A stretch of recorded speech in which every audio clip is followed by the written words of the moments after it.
Diamond stock YouTube channel पे आप लोगों का स्वागत है। आज हमारे डिस्कस के एक सब्जेक्ट है, वो सब्जेक्ट है फिनंशियल प्लानिंग। हमारे सभी की ज़िंदगी में एक फिनंशियल प्लानिंग की ज़रूरत है।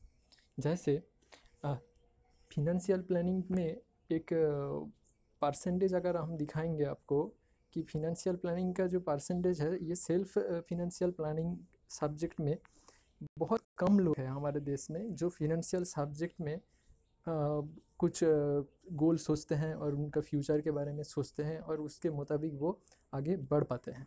इसीलिए हमारे देश में क्या होता है, हमारे देश में जो जीडीपी होता है ना, ये जीडीपी धीरे धीरे बढ़ते जाते हैं, लेकिन हमारे देश का लोग गरीब के गरीबी होते जाते हैं। ये क्यों होते हैं? क्यों अमीर लोग अमीर बनते हैं, क्यों गरीब लोग गरीब बनते हैं? उसका एक चीज़ आपको हम दिखाते हैं क्यों होता है। उसका पूरा टॉपिक तो एक वीडियो में नहीं कवर किया जा सकता है, लेकिन थोड़ा बहुत एक इंट्रोडक्शन के रूप में मैं कोशिश कर रहा हूँ इस वीडियो में रिप्रेजेंट करने के लिए।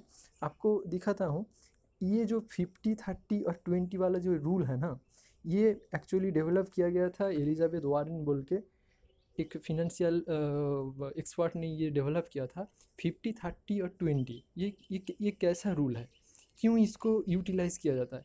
ये मेनली ये रूल एप्लीकेबल होते हैं जो लोअर इनकम होता है। लोअर इनकम बोले तो कैसे, आपका फिनंशियल प्लानिंग के मुताबिक जो आप इसको यूटिलाइज़ कर सकते हो। लोअर इनकम बोले तो ये इस तरह से होता है कि जो 50 वाला जो है, आपका इनकम के 50% आप सेविंग्स के रूप में आप यूटिलाइज़ कीजिए 50%, और 30% और 20% ये मिल के आप आपका जो डेली नीड्स है, आपका जो शौक़ है, आप जो चाहते हो खाना पीना, ये सारा का चीज़ बाकी 20 और 30% में डिवाइडेड कीजिए।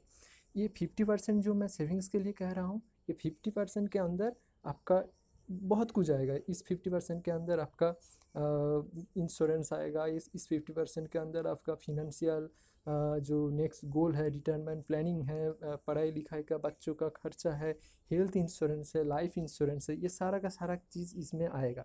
देखिए बाकी जो 20% और 30% जो आते हैं, आपका पूरा इनकम का 30% आप अपना ज़रूरत जो जो डेली नीड्स जो होता है, जो ज़रूरतमंद चीज़ होते हैं, खाना पीना, rent, electricity bill, internet, mobile का रिचार्ज, ये सारा का सारा खर्चा आप 30% में आप कीजिए। और बाकी जो 20% है ये आप रखिए, इसीलिए आपका मान लीजिए आपका घर का जो हेल्थ है, आपको थोड़ा बहुत तो तबीयत तो ख़राब होगा ही, इसके लिए आपका वो जो 20% है वो आपको रखना पड़ेगा। मान लीजिए आपका इनकम 20,000 है, 20,000 का 50% मतलब 10,000, 10,000 आपको रखना ही पड़ेगा सेविंग्स के लिए, फ्यूचर के लिए। नहीं तो आप धीरे धीरे, वो जो कह रहा हूँ, जीडी हमारा देश का जीडीपी दिन ब दिन बढ़ते जा रहा है, लेकिन हमारा देश गरीब के गरीबी होते जा रहे हैं। जो अमीर है वो अमीर ही होते जा रहे हैं, क्योंकि वो ये जो 50% है ना, ये कोई नहीं रखता है। सब का सब जो सैलरी होता है वो पूरा का पूरा ही खर्चा करने लग जाता है। ये प्रॉब्लम है हमारा। ये चीज़ पहले हम आपको जो सैलरी होगा आपको पकड़ ही लेना पड़ेगा। मेरा 10,000 सैलरी है, मेरा 20,000 सैलरी नहीं है, मेरा 10,000 सैलरी है। उस 10,000 में मुझे रहना है किसी भी तरह से। ये अगर अब ये डिसिप्लिन अगर आपके अंदर आ जाएगा ना, आप बहुत आगे बढ़ पाओगे। और बाकी जो 30% है, 30% मतलब कितना होगा? 10,000 का 30% मतलब 3,000, 6,000 रुपया। 6,000 रुपया में आपको रहना है, मतलब आपका घर का रेंट, आपका खाना पीना और आपका जो ज़रूरतमंद चीज़ होता है, ये सब आपको करना पड़ेगा। और बाकी जो 20% जो है, उस 20% से भी आप थोड़ा बहुत मैनेज करके आप इधर उधर खर्च कर सकते हो। आपका महंगा कपड़ा, महंगा फ़ोन, ये सब आप खरीद सकते हो, कोई प्रॉब्लम नहीं है। तो लेकिन मैं कहूँगा वो 20% भी आप आपका डेली लाइफ में यूज़ कीजिए, ना कि आप फालतू एंटरटेनमेंट में, फालतू चीज़ में मत खर्चा कीजिए। नेक्स्ट मैं जो आऊँगा, हमारे जो फिनंशियल प्लानिंग है, फिनंशियल प्लानिंग का मेनली 2 हिस्सा होता है। एक होता है आपका इन्वेस्टमेंट और एक होता है आपका कवरिंग। कवरिंग बोले तो इंश्योरेंस पीपल। इंश्योरेंस ये एक चीज़ है, अब देखिए इंडिया में लाइफ इंश्योरेंस का ओनली 2.72% आपको गूगल में मैं दिखा रहा हूँ, मैं मेरा बात नहीं कर रहा हूँ, गूगल में देखिए 2.72% इन 2016 में, capable to Brazil 2.28 and China 2.34 and US 3.2% people life insurance में कवरेज किया है। कुछ कुछ फैमिली में आप अगर देखेंगे कि वो लोग सब के सब फैमिली मेम्बर में 5 लोग हैं, 5 लोग ही लाइफ इंश्योरेंस करके बैठा है, लेकिन ये ज़रूरत नहीं है। क्यों नहीं है? मैं आपको एक सीधा बात दिखा रहा हूँ। घर में पापा है, मम्मी है, और घर में एजेड पीपल है दो, मान लीजिए दादा है, दादी है, बच्चा है, बेटी है, इस तरह से है। पकड़ लीजिए छः छः मोटा मोटी एक फैमिली में तो रहता है, 6 पीपल, 6 मेंबर। 6 में 6 ही लाइफ इंश्योरेंस करने का क्या ज़रूरत है? आप किसको कवर देना चाहते हो? पहले तो ये सोचिए, आपको आपका फैमिली को आप कवर देना चाहते हो। फैमिली के सबका सब मर जाएगा, तो सबका सब मर जाएगा तो कौन किसको कवरेज लेने का ज़रूरत होगा? अगर मेरा दादाजी नाना जी मर गया तो मुझे कवरेज की ज़रूरत क्या है? अगर मैं एक बच्चा घर में जो छोटा छोटा बच्चा है, उसको भी इंश्योरेंस में लाने का क्या ज़रूरत है? इंश्योरेंस किसके लिए? अगर मेरा एक्सीडेंटली कुछ हो गया तो फैमिली को कवर करने के लिए इंश्योरेंस की ज़रूरत है, लेकिन उसमें सारा फैमिली ही कवर हो गया तो इंश्योरेंस का क्या वैल्यू रहेगा? इंश्योरेंस तो तब जस्ट एक इन्वेस्टमेंट अपॉर्चुनिटी हो गया। अगर मुझे इंश्योरेंस ही इन्वेस्ट ही करना है तो इंश्योरेंस में क्यों? ये तो मुझे समझ में कुछ नहीं आता है।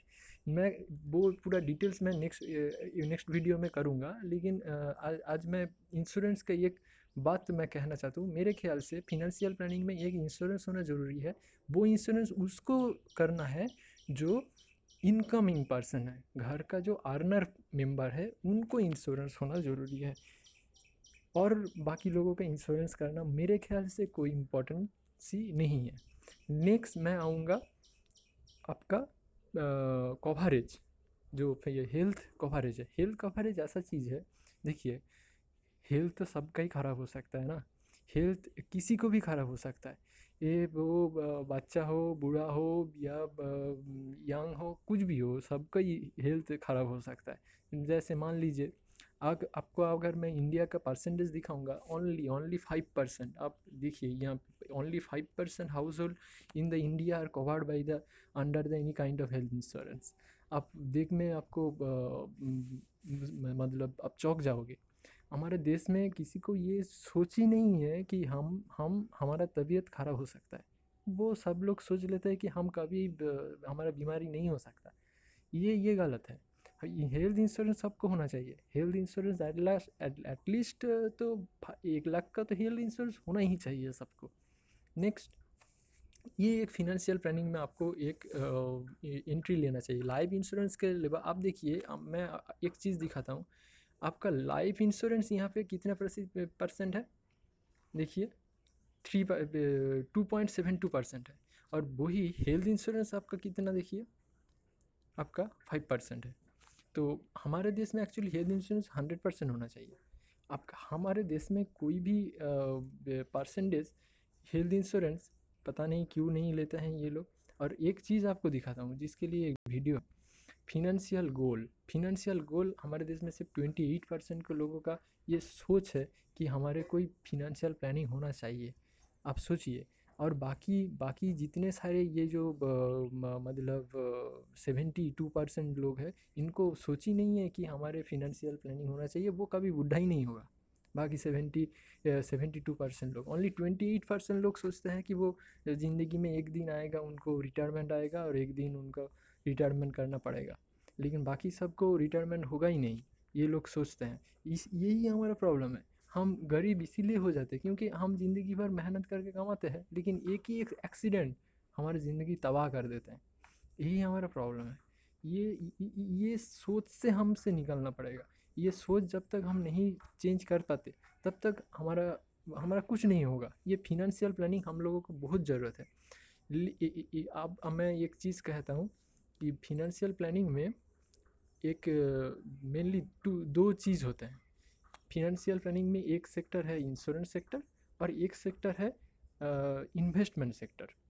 आज मैं ये इंश्योरेंस सेक्टर के लिए कि मैं थोड़ा बहुत इंट्रोडक्शन किया।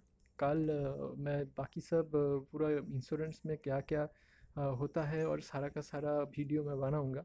उसके बाद मैं इन्वेस्टमेंट सेक्टर में आऊँगा। इन्वेस्टमेंट किस तरह से होना चाहिए और इन्वेस्टमेंट किस तरह से उसको हैंडल करना चाहिए, और सारा का सारा इन्वेस्टमेंट में किस तरह से रिटर्न हमको मिल सकता है, और क्यों हमें इन्वेस्टमेंट करना चाहिए, और किस एज में किस तरह से इन्वेस्टमेंट करना चाहिए, मैं सारा का सारा डिटेल्स लेके आऊँगा। तब तक के लिए बाय बाय।